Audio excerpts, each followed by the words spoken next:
Tonight on First at 9 this Sunday the 16th of June 2024. Powered up.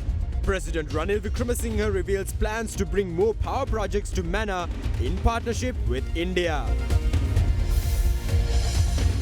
Navigating geopolitics. President Ranil Wickremesinghe and the UNP government responsible for the economic crisis stresses former diplomat. Asserts that Sri Lanka must push for diversification of dependence.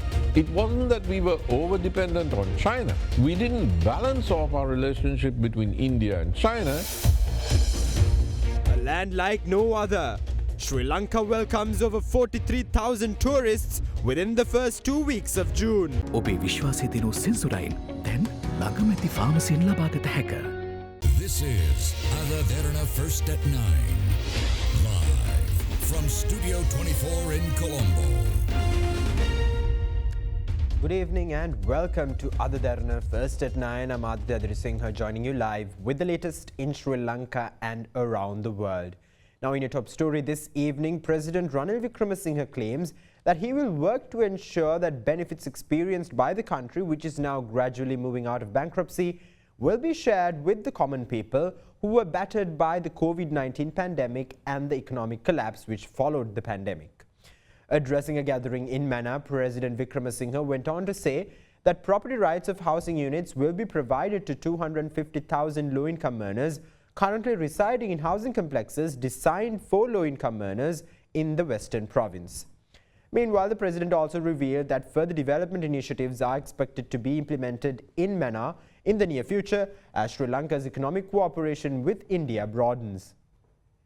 President Ranil Wickremesinghe ceremoniously handed over 442 land deeds out of 5,000 such deeds allotted for the people of Manna district at the Manna Municipal Council auditorium today. The ceremony, held under the patronage of the President, was affiliated to the Urumaya National Programme, which seeks to grant 2 million freehold land deeds to Sri Lankans island-wide. During the ceremony, President Wickremesinghe also handed over cheques intended for the procurement of fertilizer to local farmers in the Manna district. President Ranil Wickremesinghe, who saved the country from heading towards the abyss, is now attempting to resolve other issues which affect people, including issues related to land ownership. We now have a president with whom we can discuss matters and get them resolved. State officials and all parties must work together to implement the president's development programs. People from Vaunia and Manna have settled here. They came here with nothing but a permit, but they will leave here with land deeds which empower them to use their land as they see fit. It is the general public who suffered the most during the COVID-19 pandemic as well as when the economy collapsed. In general, their rights and properties deteriorated. That is why I thought to distribute the various benefits experienced by the country, which is gradually moving out of bankruptcy. No other nation in the Asian region other than Japan and Korea have awarded land deeds like us. We will also transfer property rights of housing units to 250,000 low-income earners who currently reside in housing complexes in the Western Province. The general public suffered, and now we are working to provide relief as much as we can. Safeguard the land rights that you have been granted. Do not sell it off. Make use of the land to develop further. Meanwhile, a special district development committee meeting convened at the Manna district secretariat under the chairmanship of President Ranil Wickremesinghe. The meeting to review the progress of ongoing projects was attended by all government and opposition parliamentarians and state officials. During the meeting, President Wickremesinghe expressed his views on the Sri Lanka-India development projects discussed under the vision statement with Indian Prime Minister Narendra Modi recently. We had what we call the vision statement, how the Sri Lankan-Indian relationship should be. A lot of the projects are in this area. We are going to have power connectivity to sell power to India. Submarine cable most likely will come from Manna. Now we are putting a group to study. So all this means that we are going to have a bigger development in Manna in the coming few years. The President visited Manna and provided solutions to numerous issues. He also helped us serve the people of Manna by distributing funds of the District Development Committee to me and members of the TNA. We express our gratitude to the President on behalf of the people of Manna. Meanwhile, President Ranil Wickremesinghe met with the Bishop of Mana, Reverend Dr. Fidelis Lionel Emmanuel Fernando, at the Mana Bishop's house today. During the meeting, President Wickremesinghe and the Bishop of Mana discussed future development plans in the Mana district. The Bishop of Mana also commented on President Wickremesinghe's economic reforms aimed at overcoming the financial crisis. Key topics during the discussion included the development of Point Pedro and Mullaitivu as renewable energy hubs in an environmental friendly manner. President Wickremesinghe meanwhile mentioned that a pre-feasibility study for a land connection between India and Sri Lanka has been completed, adding that a full feasibility study will be conducted in the near future. Less sugar, same great taste. From Melbourne. Former Sri Lankan permanent representative to the United Nations in Geneva, Dr. Dan Vijaythilaka, asserts that incumbent President Ranil Wickremesinghe and the United National Party must bear the majority of the responsibility for the economic crisis in Sri Lanka.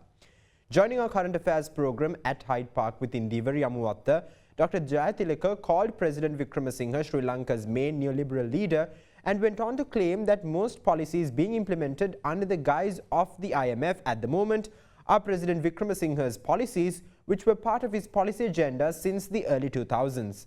Commenting on the rising geopolitical tensions between India and China in Sri Lanka, Dr. Jayathilaka highlighted that Sri Lanka should have a policy of diversification of dependence in order to avoid being solely dependent on a single nation while protecting its identity as an island nation. I would say that most of the crisis, the greatest responsibility for the crisis belongs to Prime Minister Wickremesinghe and the United National Party and those who are managing the economy who have now divided between the UNP and the main opposition party. Does this mean you will not side with incumbent President Ranil Wickremesinghe? I've never sided with him as Prime Minister in 2001. I was opposed to his policies. I have to say that his policies today, these are not IMF policies. These are the same policies he had in a document called Regaining Sri Lanka in 2001. He has been very consistent in those policies, and those are policies that in social science and economics we call neoliberalism. He has been Sri Lanka's main neoliberal leader, and like so many others in the global south, I've been opposed to neoliberalism, and I have absolutely no intention of supporting him this time. But don't you think he emerged during the time of the crisis when President Gotabaya Rajapaksa vacated his office? Well, I think former President Gotabaya Rajapaksa in his book tells us what actually happened. And he says that he had discussions with three people. One was the leader of the opposition who didn't refuse. But he said, we have to have a discussion. I need to know the date that you will vacate your office if I take this post as Prime Minister under you, because the Aragalaya wants you out. So that's what Sajith Premadasa said. They didn't even call Anura Dissanayake for discussion, which they should have, but they didn't. He spoke to Sarath Fonseca, his old friend and enemy. And Sarath Fonseca had said, well, why don't you make it public that you are considering me and give me 3 days? And then Ranil Wickremesinghe came in and said, like, where do I sign? No conditions, no timelines, nothing. Now, as for how Mr. Wickremesinghe handled it when he came in, what President Wickremesinghe should have done, especially because he had no popular mandate and he was a stand-in president, finishing off Gotabaya's term, he should have worked for consensus by having a round-table conference of all political parties and getting a consensus on what he would agree to, instead of acting unilaterally, which is what he has done, and now he's going to make it worse with his economic transformation bill, because in no country in the world do you take the economic policy of one government and turn that into law, which you try to impose on everybody else. Are you saying, depending on India and as the largest neighbor in South Asia and Sri Lanka's closest neighbor, rapidly developing economy? We're a small island. We have to have a policy of what's known as the diversification of dependence. A sprat shouldn't unite with a whale. It can go only one way. We've never done that. On behalf of President Wickremesinghe, this was a very old idea of his. The bridge to India goes back to 2001 when he was Prime Minister. He doesn't have a mandate to do that now. He didn't have a mandate then. And he wants to end our island status. That should not be jeopardized. You don't find other islands next to great countries or even small countries which are neighbors of huge countries like Vietnam and China, doing everything possible to be dependent on just China. Do you think we got too close to China at the time of post-war? What we did was we didn't balance sufficiently. Sri Lanka promised India that it will implement the 13th Amendment after the war. Now, if we had implemented the 13th Amendment, and that is all India wanted at that time, it wasn't that we were over-dependent on China. We didn't balance off our relationship between India and China. Are you saying Sri Lanka must still go back and look at the implementation of the 13th Amendment Yes. to the Constitution? Yes, yes. Crunchy goodness for hunger on the go. Now, at a SJB rally in Anuradhapura, opposition leader Sajith Premadasa claimed that Sri Lankan farmers will be given access to smart equipment and tools of good quality. He went on to promise the farming community in Anuradhapura that a SJB government would guarantee stable market prices for agricultural products. The Samagi Govijana rally was held today in Anuradhapura at the Salgadu Stadium under the patronage of opposition leader Sajith Premadasa. Independent MP of Anuradhapura district KPS Kumarasiri, who previously represented Sri Lanka Podujana Peramuna, also attended the conference. I prefer spending time with you in Anuradhapura as opposed to being in London. I prefer to spend time with the farmers of Rajarata than spending my time in Canada or the US. We promise to give the farming community access to smart farming equipment and tools of good quality. We will also provide for the systematic release of agricultural produce to the market by facilitating the crops to be stored safely. We will also ensure that a stable market price is provided for your crops.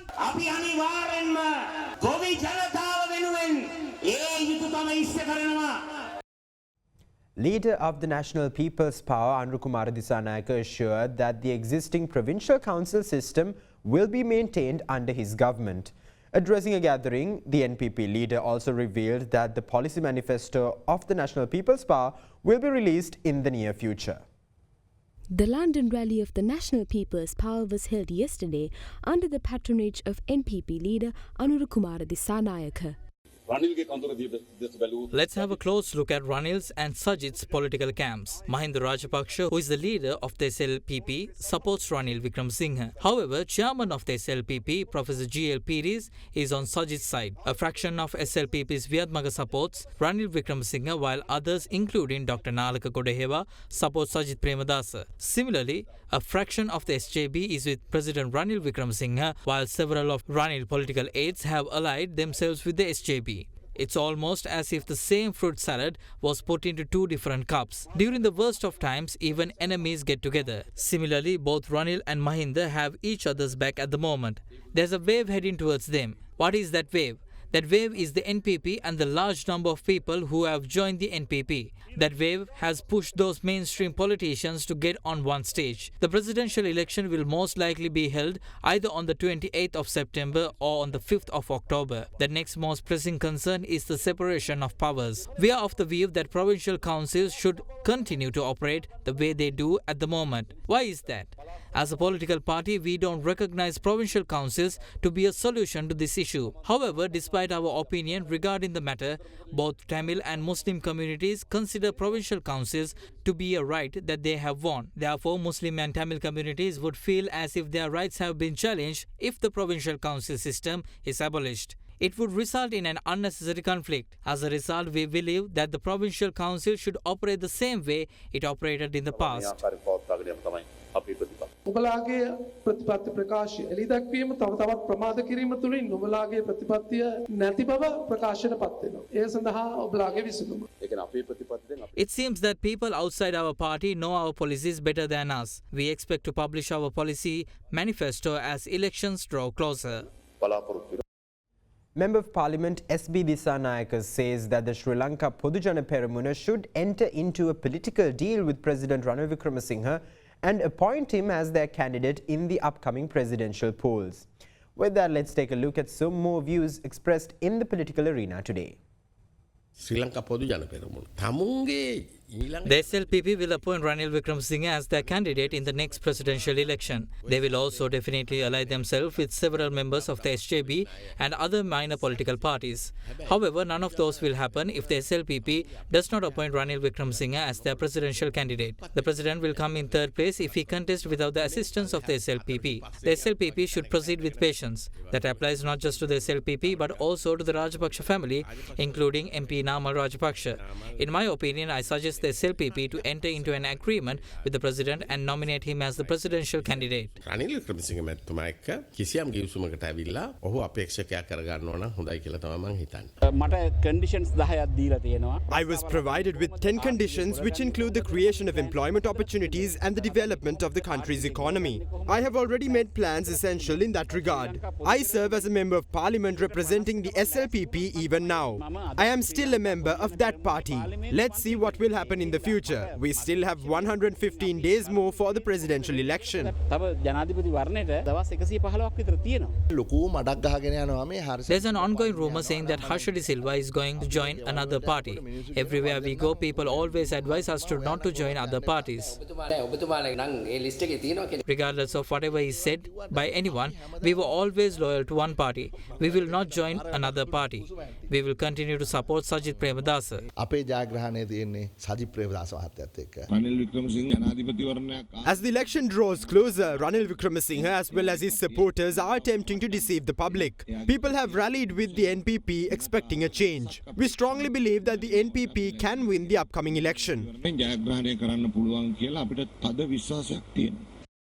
State Minister of Environment, Provincial Councils and Local Government Janaka Vakkumara says the government expects to conclude the ongoing project aimed at clearing and fixing sewer system of Colombo by the end of 2025. The State Minister went on to say that the government has allocated 4 billion rupees for the purpose. පසුගිය දිනවලදී ඇති වූ වර්ෂාව හේතුවෙන් අපි දැක්ක කොළඹ ප්‍රදේශ ගණනාවක් යට වුණා. ඒකට විවිධ පාර්ශවයන් චෝදනා එල්ල කරා අනවසර ඉදිකිරීම මේ වගේම පාරිසරික හේතුන් මත එම තත්ත්වය ඇති වුණා කියලා. එම තත්ත්වය දැන් ඉදිරියේදී වළක්වා ගැනීමට ඔබතුමන්ලා මොනවා ක්‍රියාමාර්ග ගන්නවද? මේ නගරයේ යටවීම පිළිබඳව There is a project to deal with the inundation of cities which has been ongoing for 10 years. This program is being conducted by the Colombo Municipal Council in collaboration with the Ministry of Provincial Councils. We expect to implement a mechanism to direct collected floodwaters to the sea before the end of 2025. In many parts, the sewer system is blocked by roots of plants. That is an extremely hard issue to tackle. We have allocated 4,000 million rupees to fix the sewer system. The sewer system is not capable of supporting sudden rains. This program has been ongoing for 10 years to address that issue. This project was brought to a standstill due to the various challenges which include price fluctuation. We expect to expedite the project and conclude it by the end of 2025. 2025 අවසන් වෙනකොට මේ කටයුත්ත අවසන් කරන්න. Now, a water purification plant was handed over to the residents of Pampemadu in Vaunia under the directives of the Sri Lankan High Commission in Malaysia, along with the assistance of the Sri Lankan Workers' Welfare Society in Malaysia and Manusad Derana. Residents of Pampemadu in Vaunia have been plagued by the spread of chronic kidney disease for a very long time. The water purification plant was built with the intention of mitigating the spread of the disease among villagers in the area. The plant was inaugurated by the advisor to the Sri Lankan Workers' Welfare Society in Malaysia, Mahinda Jayasuriya, along with the Manusad Derana team.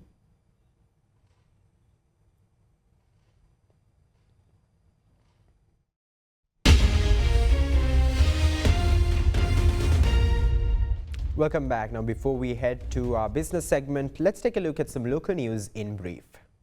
In a joint special operation that took place recently, the Sri Lanka Navy and the police seized a multi-day fishing trawler in the southern waters, approximately 356 nautical miles off the Dondra Head. Navy personnel were able to find around 30 grams of heroin following the inspection of the fishing trawler. The Navy apprehended 6 suspects and escorted the trawler to the Galle Harbour for further inspection.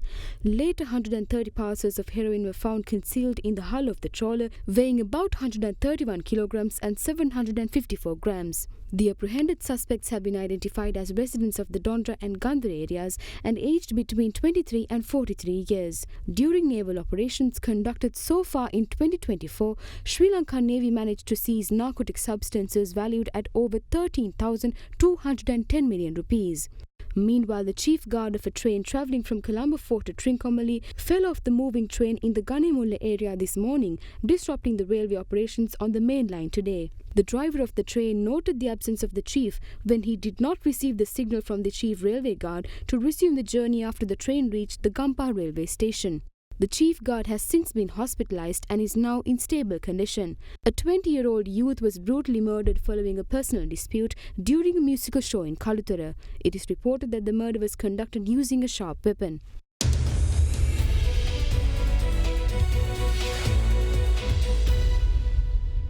Sri Lanka has recorded a total of 43,227 tourist arrivals during the period from the 1st to the 13th of June this year.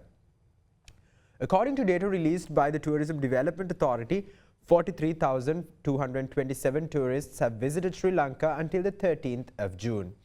According to a weekly report, India secured the top spot with 12,144 arrivals to Sri Lanka, followed by the United Kingdom with 3,475 and China, which followed closely afterwards with 3,095 arrivals. A significant number of tourist arrivals were recorded from Australia, the Maldives, Bangladesh, Germany and the United States. Cumulative data shows that Sri Lanka has received 940,006 tourists so far this year.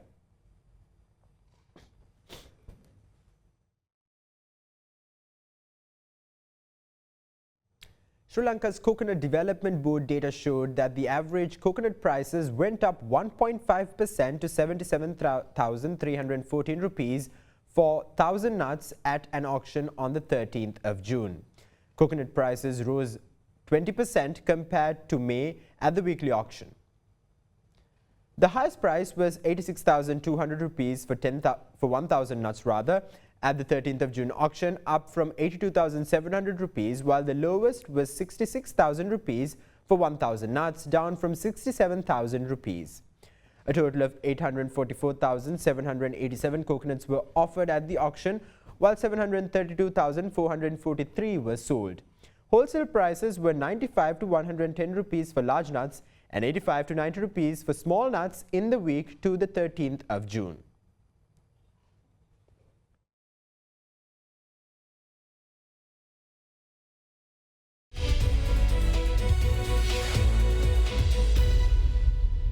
Now let's take a look at some corporate news in brief. The Chief Executive Officer of Ceylon Beverage Holdings plc, R.H. Meewakkala, stated that the future goal of the group is to grow both volume and value of the company and highlighted that expanding consumer choices is a key factor in that goal. In its annual report for the financial year 2022-2023, the CEO also said that building a flexible and agile supply chain to meet the challenges remains a critical part of the alignment of the total organization around consumer choice. Meewakkala further added that the company's international business continued its double-digit growth with strong performance in all key markets. Meanwhile, according to the latest Kantar Brand's Most Valuable Global Brands 2024 report, BYD successfully retained its position within the top 10 global automotive brands for the second consecutive year, with the brand value exceeding $10 billion. As a global company operating across 4 major industries, BYD has sold over 7.6 million new energy vehicles up to date. Additionally, BYD also became an official partner of UEFA Euro 2024 and a regional partner for CONMEBOL Copa America 2024 in Latin America this year. In other corporate news, Palm Garden Hotel plc announced the appointment of RLEC Vijayaratna as a non-executive director of the company with effect from the 14th of June. In its corporate disclosure, the company stated that the newly appointed director does not hold any shares in the company as of date.